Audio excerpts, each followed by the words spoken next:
So let's talk again and do some real talk about any topic. And someone asked me to cover the topic, how I travel solo. No, because sometimes some people are really thinking, and it's for them it's unimaginable that a 59-year-old like me would be traveling solo, and I've been traveling solo for quite some time.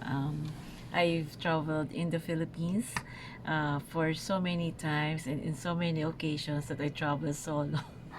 I have been to El Nido and traveled solo there for how many times? Coron as well, and Boracay so many times, and Davao, and I even had a trip to Surigao, Davao to Surigao, and then Agusan del Sur and back to Davao again solo, and I even went to the mountain for the Tinuyan Falls, and in the river to the Enchanted River alone also. And then I traveled alone in Iloilo for so many times, and then I even went to somewhere in Carles for the Gigantes Group of Islands. And that is for local, but for international, yes, I did. I did some brave attempts or some brave journey or travels to Taiwan, and Bali twice, and then Jakarta once, and then Singapore so many times, Hong Kong, and Vietnam, and of course China, no, Shanghai and Beijing. And I actually plan to travel alone also if I don't have any companion, because who wouldn't want to have a companion actually. It's just that sometimes people that you like to be with are not available, is or not available, and as such you have no choice but to travel solo. So what are the experiences of a solo traveler, and how am I able to travel solo? So this is a spontaneous talk, no? So basically, traveling solo is something that, for one, based on my personality, I'm not afraid of. Primarily because I'm very strong, I'm very adventurous, and sometimes I prefer also to be alone. And I'm a very inquisitive person as well. So kumbaga sabi nga ng tatay ko, basta kilala ko si Magta, hindi ako maliligaw. Magta is magtanong. So anyway, so yon, I because travel starts with booking a fare, and sometimes most of my travels, except for business travels, are actually cheap fares, mura. So kumbaga sa pabilisan na pag book mo, ikaw na lang muna ibubook mo. At saka kasi mahirap din pag na-rebook, pag marami kang kasama sa booking. So, mas mabuti pa may sarili-sarili kayong booking. So, that's one tip of mine. So, I book my airfare solo trip, and then eventually, if someone wants to join me, then that's okay. However, usually it's a solo trip, and then I book it.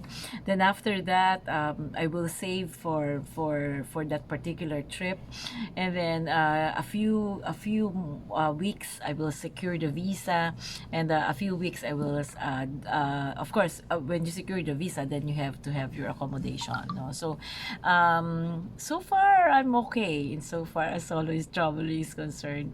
So what are the tips, and how do I travel solo? So um masyadong spontaneous yung ko, no? Walang preparation. So, what are the tips? Number one is, I would also like to share with you my thoughts, and my learnings, mga katangahan ko na hindi mo dapat maranasan, no? So, number one, for the Philippines, it's very, very easy because we are Filipinos anyway, and we speak the language, the dialect, and all that. So, madali lang. However, when you go abroad, it's quite difficult, primarily, especially for someone who like me, who over the years have that fear sometimes of immigration, and sometimes fear of new things, and because of modernity of the other countries, you feel so tanga. So yon, number one is don't number one is uh research. So you should know where you're going. Although the itinerary is a requirement when you secure a visa, you should finalize your itinerary. So as such, so that you know what to do, what are your plans, because there are really various things to do in a particular place, and you cannot have that. Sometimes I just travel for 3 4 days, sometimes it's only three, yeah, average of 3 days. So sometimes it's a week. So you have to know, research and finalize your itinerary. Although there would leave a room also for allowances. Like when I went to Taiwan, I didn't anticipate that I will go to Tamsui. It's a fisherman seaport in Taiwan, and then I didn't anticipate that I will go to Yangmingshan National Park, because I was lost, and then suddenly I shifted, so something like that. So you should do a research, finalize your itinerary, the culture of the country, the things to avoid, what are the transportation and all that, what will you do and all that. So all of this you should prepare. And number two, of course, the blogs now help a lot, and some blogs even provide a detailed of what the bus number that you will ride and all that. So number two is you should know the embassy of the Philippines in the country that you are visiting, because you never know what will happen, di ba? Ang hirap kasi, especially if you're alone, and you should always know where the embassy is. Number three is keep a copy of your passport in your luggage, and safeguard your passport with all your heart. So what I do, because I do really have a lot of stuff whenever I travel. I have not practiced the traveling light concept yet. So what I do is I have a body bag or a belt bag. I have a body bag where I place there my cash, where I place there my passport, because I always have that guiding mantra or principle that whenever I'm out of the country, then I should bring my passport, because someone would just ask me, who am I, right? So I always bring that with me. And as well, should something happen, knock knock, at least I have a copy on my luggage. I have a copy on my cell phone and all that, and my email and everything. So I have a copy of that, of those data. So another is in the immigration, because there is a recurrence now, or a frequency of offloading. Or offloading is yung hindi ka payagan ng immigration na umalis ng bansa. So what I do is I prepare a list of requirements. I have a checklist of requirements that I need to present to the immigration officer. Should he or she ask, where am I going, what will I do, and all that. So almost always naman, di man ako natatanong. But anyway, I keep a copy of that. And then another is you should provide an ample amount of allowance, no? I learned my lesson when I went to Cambodia, wherein I only brought around, I think, $200, because I was thinking that I paid already for the airfare, I paid already for the accommodation and all that. So what do I need the money for, right? So it's just that the 200 or the 300 is not enough.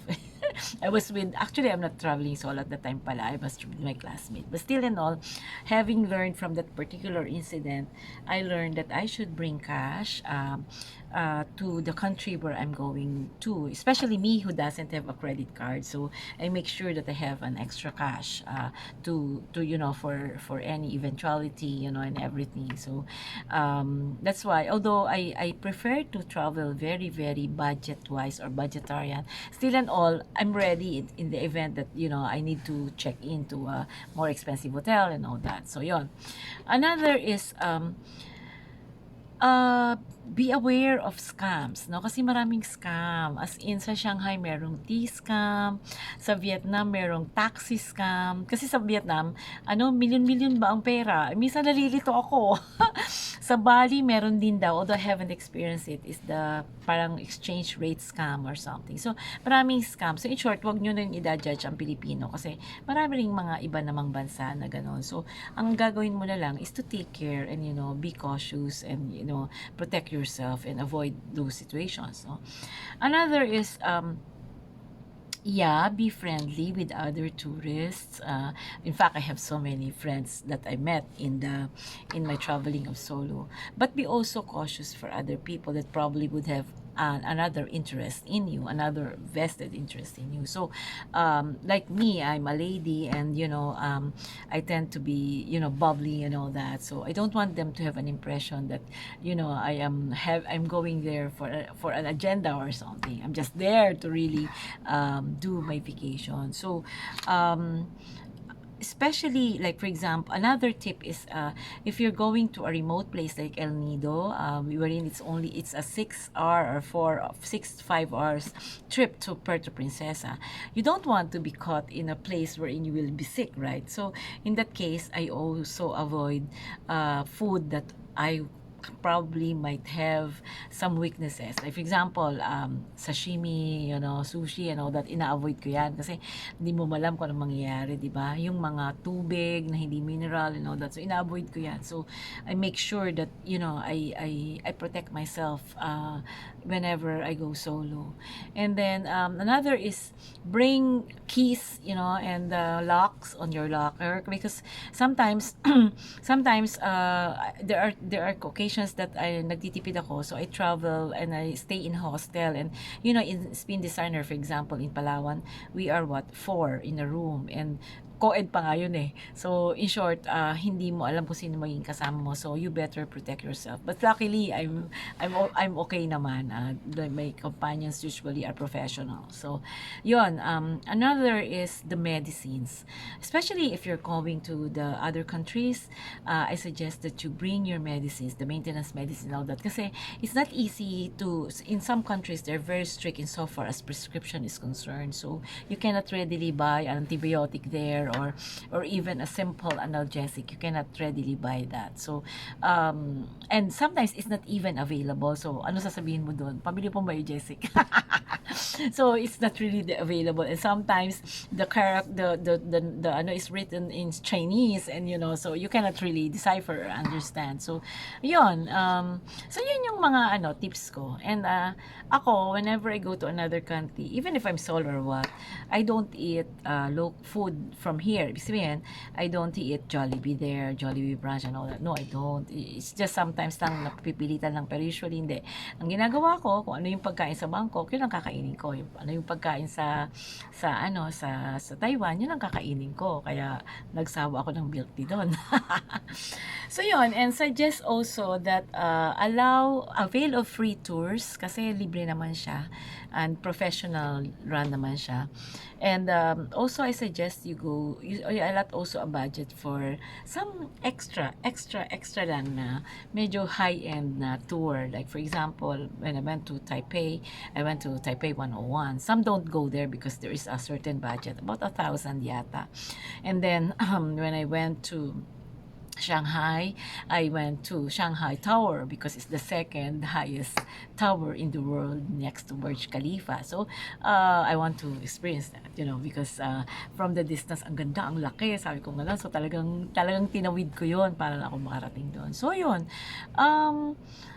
Yeah, you will meet new friends, and the other advantage, without sounding that I'm really a hater of group tours, no, is that kontrolado mo ang oras. Like ako, I always make sure that as soon as the sun rises, I'm up already. I'm already there, all made up and all that, ready with all my OOTDs and all that. So, pag may kasama ka, iintayin mo.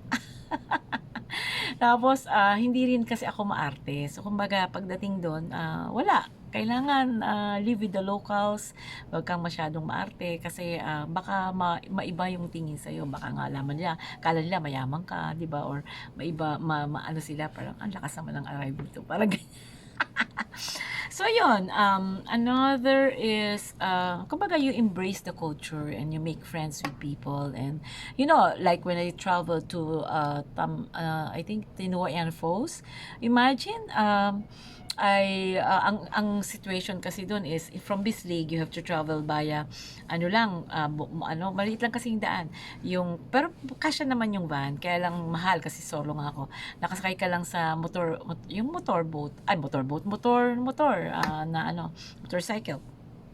And then, akit ka doon. Eh ngayon, yung mga nagmamanage ng mismong falls, eh mga manobo. So, kumbaga, minority. So, in short, there's a certain point na you have to stop and ride on their, ang tawag doon ay, oh my gosh, I forgot basta isang tricycle, siya, motor, tapos meron dalawa dito, slab, or skylab, or something, yun ang tawag. So, kung sa iba-iba lang matatakot ka, 'di ba? Pero kailang objective ko makita ko talaga yung falls eh. So, hindi ako natakot. And you know what, as a pleasant surprise, these manobos, they're very kind people. You know, they are not someone to be afraid of. You know, they're really very, very good. And don't be afraid, conquer your fears and all that.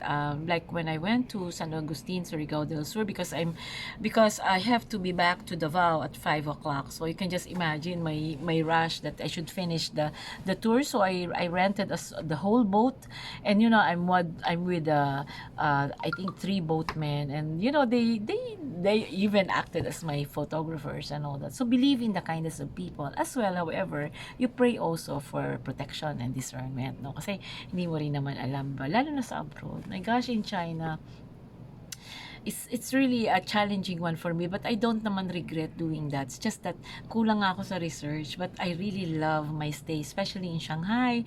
Oh my gosh. And of course in Beijing is the fact that I was able to go to the Great Wall of China and experience the snow. So marami kang matututunan sa pag-travel ng solo, kasi yun nga lang, no one is behind your back, no one takes pictures of you, so you should know how to use clicker and also use tripods, no? Kasi wala eh.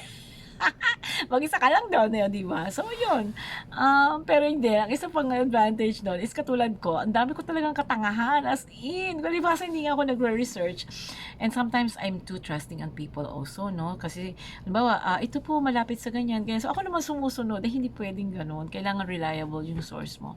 Ang dami kong katangahan. As in, sa Bangkok, na-overwhelm ako doon. Ang laki-laki nung tapos, naakala ko, kasya na yung pera ko. Tapos, nung hindi lumalabas yung luggage ko, parang nagpanic na ako, yung mga ganon. So you control your emotions also, because there's no point being stressful and being you should relax, come on, enjoy. So yun, also if you are caught in a scam or you'll be fooled, just shrug your shoulders, okay lang, it's part of your being human, nagkakamali ka. So just be happy, you know. So yun, ano po bang masasabi ko sa traveling solo? Yun lang, you control your time. However, walang kumukuha ng picture mo. Wala kang kakwentuhan along the especially if the journey is far, like the travel from Shanghai to Beijing is around 7 hours. So in a very fast train. So wala kang kakwentuhan. So yun, at saka yun nga, walang nagbabantay ng gamit mo, no one is behind you. Tapos yung pagkain mo, kailangan ubusin mo kasi hindi matipid sa food, no. So yun, those are my tips in traveling solo. But as I said, if I could do it, you can do it more, kasi masaya siya, but just have to manage risk. Like another pala na nakalimutan ko is, because I'm a lady, so I don't usually go out at night, no. Basically, I tire myself the whole day. 5 o'clock alis na ako, or 5:30, go to church sometimes and all that, and then immediately hanggang 5:30 or 6 o'clock, 7 the most, nakakain ako niya ng dinner, tapos nasa hotel na ako, kasi nakakatakot pag mag-isa ka. Especially in a foreign country.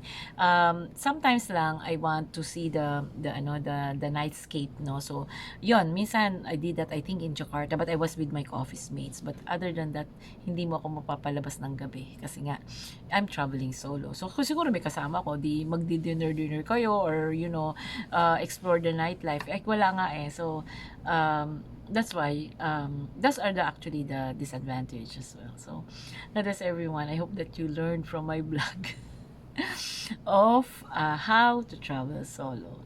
Just enjoy life. Life is really beautiful, and it always brings you surprises of good people, nice places, good culture, and the world is so beautiful. You just have to pray also for protection. God bless, and stay happy, stay in love, stay friendly, do a kind deed every day. God bless you every day. God bless, and thank you for your friendship and love.